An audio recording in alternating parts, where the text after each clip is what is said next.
मेरे प्रिय कैडेट्स, आप सभी को मेरा नमस्कार। आप सभी का जो है 7वीं कक्षा में स्वागत है। पिछले वीडियो के अंतर्गत हमने जो है पहला अध्याय का विस्तृत अध्ययन किया है। आज हम हिंदी वल्लरी से जो आपका पाठ्य पुस्तक है उसके अंतर्गत जो है दूसरा अध्याय जिसका शीर्षक है अध्यापक और विद्यार्थी। इस पाठ में अध्यापक और विद्यार्थी के बीच प्रश्नोत्तर चलता है। सरल वाक्यों में चलने वाला यह सवाल जवाब कुशल संवाद का एक नमूना है। यहाँ पर हम इस अध्याय को पढ़ने से पहले संवाद का महत्व क्या है उसे देखेंगे। साहित्य की लगभग सभी विधाओं में संवाद का स्थान अत्यंत महत्वपूर्ण है। जितने भी साहित्य में विधा आते हैं, नाटक हो एकांकी हो, उसमें अत्यंत महत्वपूर्ण संवाद को समझा गया है। संवाद दो या दो से अधिक व्यक्तियों के मध्य होने वाली बातचीत अथवा वार्तालाप का नाम है। यानी यहाँ पर दो या दो से अधिक व्यक्तियों के बीच जो वार्तालाप होता है उसे संवाद कहते हैं। वक्ता अपने मनोभावों को यानी अपने भावनाओं को श्रोता यानी सुनने वाला, श्रोता के सम्मुख प्रकट करता है। यानी वक्ता जो बोलने वाला अपने भावनाओं को श्रोता के सुनने वाले के सम्मुख प्रकट करता है और श्रोता उसे सुनकर अपनी प्रतिक्रिया व्यक्त करता है। यानी श्रोता यानी सुनने वाला उन सबको सुनकर अपनी प्रतिक्रिया देता है। जैसे आपको एक उदाहरण बताऊंगा। जैसे एक व्यक्ति आपके सम्मुख आया, आप कैसे हो, ऐसे कहने पर आप उसे सुनकर प्रतिक्रिया में कहते हैं कि मैं ठीक हूँ। इस प्रकार संवाद का क्रम चलता है। तो आप अभी जो है संवाद का महत्व सुना। तो यहाँ पर भी सरल वाक्यों में जो है संवाद को आप देख सकते हैं। आप यहाँ चित्र में देख सकते हैं कि जो अध्यापक है और विद्यार्थी गण हैं जो सरल रूप से वार्तालाप यानी यहाँ पर दोनों के बीच संवाद चल रहा है। तो अब हम इसका जो संवाद किस प्रकार होता है उसे हम अब देखेंगे। तो देखिए यहाँ पर संवाद किस प्रकार है। तो देखिए यहाँ पर विद्यार्थीगण और अध्यापक के बीच में सरल यहाँ पर प्रश्नोत्तरी भी कह लीजिए और छोटा सा संवाद भी हो रहा है। तो पहले विद्यार्थी नमस्ते गुरुजी, आदर पूर्वक उनको नमस्ते कह रहे हैं। अध्यापक नमस्कार, तुम्हारा नाम क्या है? विद्यार्थियों से पूछते हैं। विद्यार्थी मेरा नाम रमेश है। तो यहाँ पर एक जो विद्यार्थी का नाम है रमेश है। यह मेरी बहन है। यानी वहाँ पर खड़ी हुई जो लड़की है वह उसकी रमेश की बहन है। अध्यापक रमेश तुम्हारी बहन का नाम क्या है?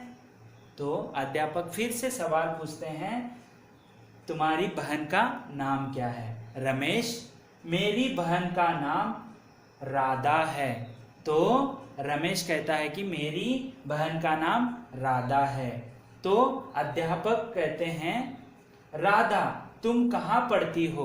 तो अभी रमेश को जो है वार्तालाप छोड़कर अभी जो राधा के साथ संवाद प्रश्नोत्तरी करने में जुट जाते हैं। आगे देखेंगे किस प्रकार संवाद आगे बढ़ता है। राधा कहती है, यानी अध्यापक उनसे पूछे हैं कि आप क्या तुम कहाँ पढ़ती हो? तो राधा कहती है मैं सरकारी स्कूल में पढ़ती हूँ। तो राधा सरकारी स्कूल में पढ़ती है। वहाँ पर 3 विद्यार्थियों को आपने देखा, एक का नाम रमेश है, उसकी बहन का नाम राधा है और तीसरा जो लड़का है उसका नाम आगे आएगा। तो राधा कहती है मैं सरकारी स्कूल में पढ़ती हूँ। अध्यापक, यह तुम्हारा भाई है क्या रमेश? तो फिर से रमेश से पूछते हैं कि और एक लड़के को दिखाते हुए, ये तुम्हारा भाई है क्या रमेश? तो रमेश कहता है, हाँ ये मेरे बड़े भाई हैं। तो आपको इस संवाद में समझना है कि 3 विद्यार्थी हैं। एक जो है रमेश है, उसकी बहन राधा है, और जो रमेश का बड़ा भाई है वो तीसरा लड़का है। अध्यापक, क्या नाम है इसका? रमेश कहता है, इनका नाम सुहास है। इनका नाम क्या है? सुहास है। तो आपको पता होना चाहिए ये 3 विद्यार्थी जो हैं, एक रमेश है, उसका बड़ा भाई सुहास है, और उसकी बहन का नाम राधा है। अध्यापक, तुम्हारे पिताजी क्या काम करते हैं? तो रमेश से और एक बार सवाल पूछते हैं कि तुम्हारे पिताजी क्या काम करते हैं? तो रमेश कहता है, मेरे पिताजी वकील हैं। तो रमेश यानी तीनों के जो विद्यार्थियों के पिताजी क्या क्या काम करते हैं? वो वकील हैं। अध्यापक, क्या वे इसी शहर में रहते हैं? तो फिर से सवाल पूछते हैं, क्या वे इसी शहर में रहते हैं? रमेश, जी हाँ वे इसी शहर में रहते हैं। गुरुजी, क्या मैं आपका नाम जान सकता हूँ? तो रमेश इतना वार्तालाप होने के बाद, संवाद होने के बाद गुरुजी का नाम पूछता है। अध्यापक, हाँ अवश्य, मेरा नाम पवन कुमार है। रमेश, तुम्हारा घर कहाँ है? तो अध्यापक का यहाँ पर आपको समझना है, अध्यापक का नाम क्या है? पवन कुमार है। और अध्यापक आगे पूछते हैं कि रमेश तुम्हारा घर कहाँ है? तो रमेश कहते हैं, हमारा घर विजयनगर में है। तो आपको इतना ध्यान देना है, तीनों का नाम है सुहास, रमेश और राधा। वे कहाँ उनके पिताजी क्या करते हैं? वकील का काम करते हैं। और ये है हमारा घर कहाँ है? उनका घर विजयनगर में है। आपका घर कहाँ है गुरुजी? तो गुरुजी को सवाल पूछते हैं कि आपका घर कहाँ है? अध्यापक, मेरा घर भी विजयनगर में है। तुम कभी मेरे घर आना बेटा। तो अध्यापक कहते हैं कि यानी यहाँ पर रमेश का भी घर विजयनगर में है, अध्यापक का भी घर विजयनगर में है। तो उसे आने के लिए कहते हैं। रमेश, हाँ गुरुजी जरूर आऊंगा। तो वो भी उनको बताते हैं कि मैं जरूर आऊंगा। अध्यापक, अच्छा चलो देर हो रही है। तो अभी यहाँ पर उनको देर हो रही है तो जाने के लिए तैयार हैं। रमेश, धन्यवाद गुरुजी, नमस्ते। इस तरह यहाँ पर जो संवाद है समाप्त होता है। छोटा सा सरल प्रश्नोत्तरी और विद्यार्थी और अध्यापक के बीच में जो चला हुआ संवाद था, सरल वाक्यों में आपको समझ आए इसलिए सरल वाक्यों में है। और संवाद में आपको यहाँ पर समझ लेना है कि जो विद्यार्थी और अध्यापक हैं, 3 जो विद्यार्थी हैं उसमें जो रमेश है उसका बड़ा भाई है सुहास, और उसकी बहन है राधा, और जो उनके पिताजी क्या काम करते हैं?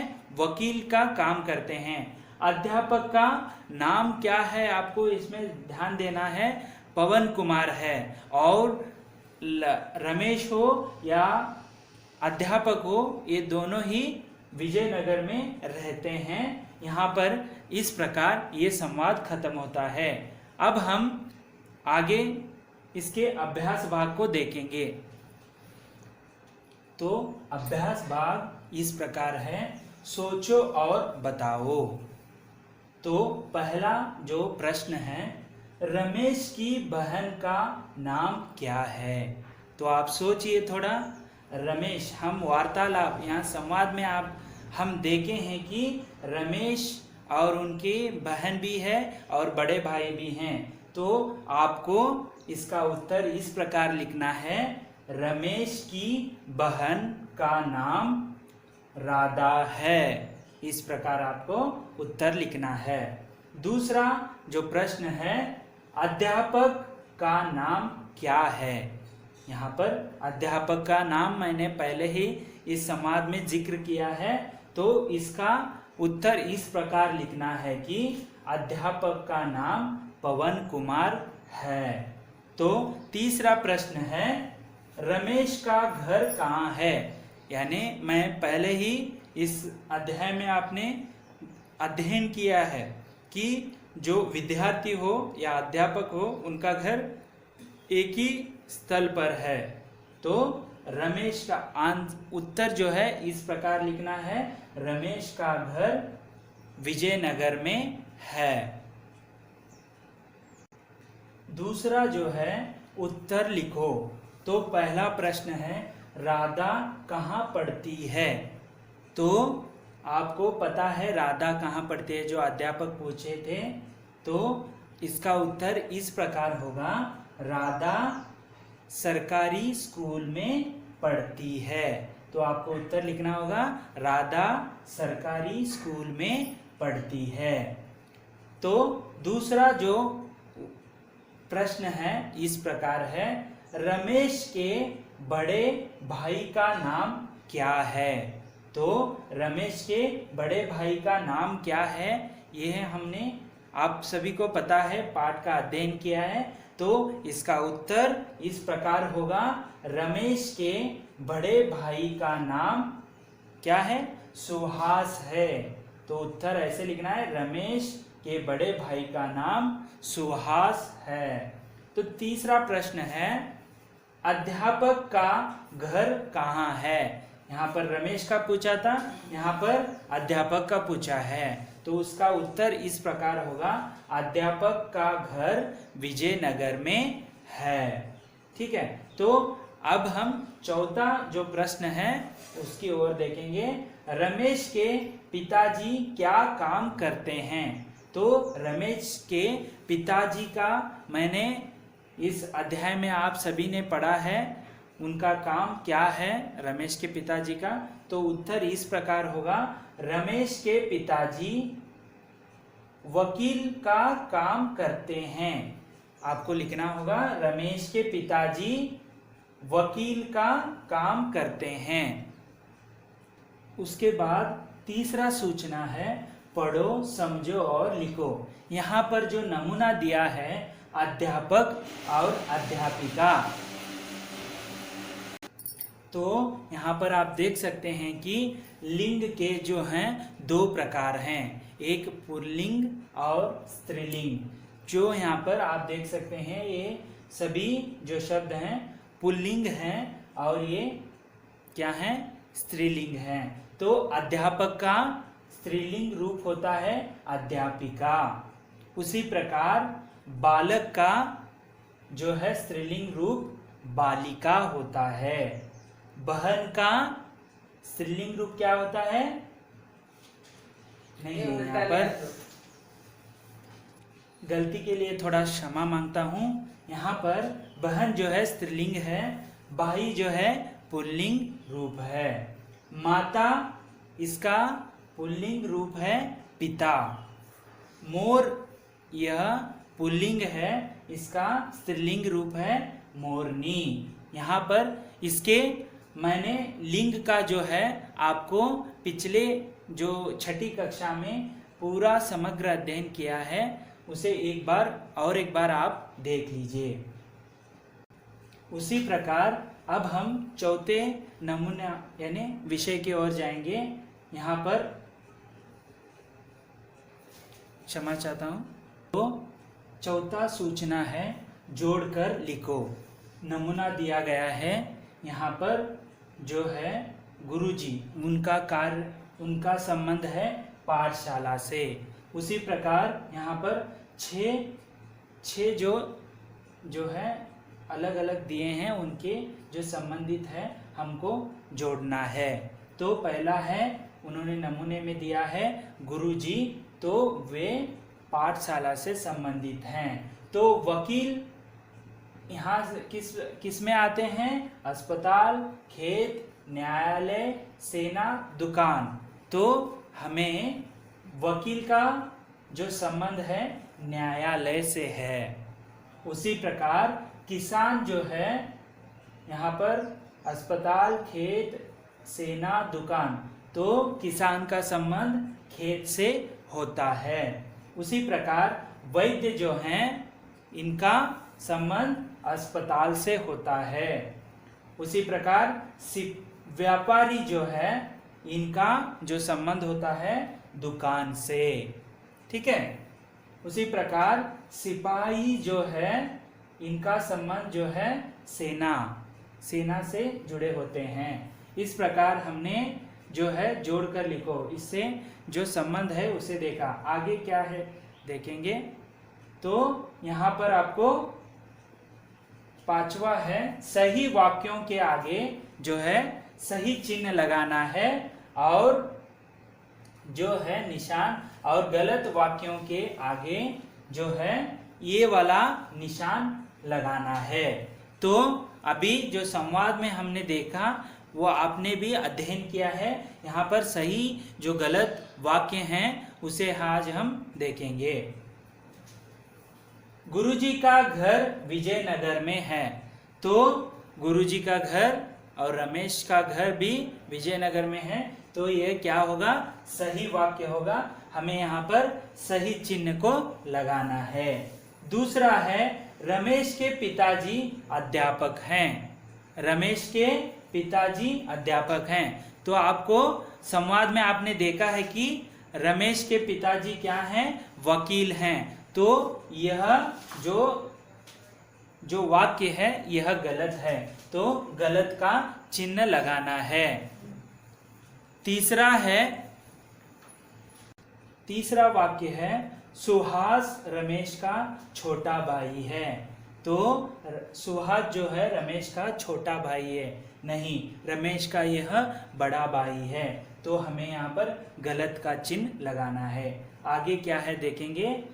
उसके बाद जो है छठा, इन शब्दों का अर्थ कन्नड़ या अंग्रेज में लिखो। तो हम क्या करेंगे, यहाँ पर कन्नड़ का भी जो शब्द है उसे देखेंगे, उसके साथ साथ अंग्रेजी का भी शब्द देखेंगे। अध्यापक यह कन्नड़ में शिक्षक कहते हैं, अंग्रेजी में टीचर कहते हैं। उसी प्रकार भाई जो है कन्नड़ में अन्ना कहते हैं और अंग्रेजी में ब्रदर कहते हैं। बहन जो है कन्नड़ में अक्का कहते हैं और अंग्रेजी में सिस्टर कहते हैं। घर, इसका कन्नड़ शब्द होता है मने और अंग्रेजी में हाउस भी कहते हैं, होम भी कहते हैं। उसी प्रकार काम यानी कन्नड़ शब्द होता है केलस और अंग्रेजी में वर्क कहते हैं। वकील जो है कन्नड़ में जो है वही शब्द है, वकील ही कहते हैं, अंग्रेजी में इसे लॉयर कहते हैं। तो इसके बाद अन्य लिंग रूप लिखो, यानी लिंग जो है दो प्रकार के होते हैं, पुल्लिंग और स्त्रीलिंग। यहाँ पर कुछ स्त्रीलिंग या पुल्लिंग शब्द दिए हैं, उसके स्त्रीलिंग या पुल्लिंग शब्द लिखने हैं। तो पहला है बहन। तो बहन का क्या होता है, भाई होता है। जो पिताजी का क्या होता है, माताजी होता है। और विद्यार्थी जो है यह स्त्रीलिंग या पुल्लिंग दोनों के लिए समान रूप से जो है प्रयोग होता है। विद्यार्थी का जो स्त्रीलिंग या पुल्लिंग रूप में समान होता है, इसीलिए विद्यार्थी का विद्यार्थी ही होता है। उसी प्रकार अध्यापक का जो स्त्रीलिंग रूप है अध्यापिका होता है। तो आगे देखेंगे हम। उसके बाद देखिए यहाँ पर जो है अन्य वचन रूप लिखो, यानी छठी कक्षा में हमने वचन के दो रूप होते हैं देखा है, दो प्रकार होते हैं, एक वचन, दूसरा है बहुवचन। यहाँ पर जितने भी दिए गए हैं वह एक वचन के शब्द हैं, तो हमें बहुवचन में उसका प्रयोग करना है। घर का बहुवचन रूप होता है घरों, जो बिंदी लगाई जाती है ऊपर, घर का बहुवचन रूप घरों होता है। और पत्रिका का बहुवचन रूप पत्रिकाएं, ये जो है उसे लिखा जाता है पत्रिकाएं। और तीसरा जो है बच्चा का बहुवचन रूप बच्चे होता है। और आगे चौथा है शहर, शहर का बहुवचन रूप होता है शहरों। तो आपको हमने छठी कक्षा में वचन के संबंधित दोनों प्रकारों पर प्रकाश डाला है। बहुत सारे ऐसे एक वचन बहुवचन के शब्द मैंने लिखवाया है, उसे और एक बार देख लीजिए और जो है इन सबको आप अच्छे रूप से समझ लीजिए। और आगे है विलोम शब्द लिखो, यानी यहाँ पर जो कुछ विलोम शब्द दिए गए हैं उनके शब्द विलोम शब्द लिखना है, ठीक है, जो अंग्रेजी में अपोजिट वर्ड्स कहते हैं। तो पहला है बड़ा, बड़ा, बड़ा यानी उसका विलोम शब्द होगा छोटा। और दूसरा है अच्छा, अच्छा का विलोम शब्द होगा बुरा, अच्छा का विलोम शब्द होगा बुरा। और जो है सुख का विलोम शब्द होगा दुख। और चौथा जो है धूर का विलोम शब्द होगा पास। इस प्रकार यहाँ पर आप देख सकते हैं कि जो है जो दूसरा जो पाठ है विद्यार्थी और अध्यापक का समग्र अध्ययन करने के साथ साथ उसके साथ साथ अभ्यास भाग को भी हमने देख लिया। और आगे देखिए, इसके अलावा पाठ से आगे कुछ आपको यहाँ पर जो कार्य दिया गया है आप उसे गृह कार्य के रूप में लिख सकते हैं। जैसे अध्यापक और विद्यार्थी इसी प्रकार दूसरे विषयों के बारे में बातचीत करें। जैसे आपको अभी यहाँ पर विद्यार्थी और अध्यापक का दिया गया है, उसके अलावा ग्राहक और दुकानदार के बीच बातचीत के बारे में आप संवाद लिख सकते हैं। दूसरा है छात्र अपने सहपाठियों के साथ बातचीत, यानी छात्र अपने सहपाठी मित्र के साथ किस प्रकार वार्तालाप करता है एक विषय संबंधित, उसे लिखना है। ऊपर का जो पहला है ग्राहक और दुकानदार, दुकान में जो ग्राहक जाकर क्या क्या खरीदता है उसका संवाद लिखना है। इस प्रकार हम आज दूसरा जो 7वीं कक्षा से संबंधित दूसरा जो अध्याय है विद्यार्थी और अध्यापक, उसका समग्र अध्ययन के साथ साथ जो उसके पाठ संबंधित अभ्यास भाग का भी हमने अध्ययन किया। अगला जो पाठ के लिए हम अगले वीडियो में देखेंगे। तब तक के लिए धन्यवाद।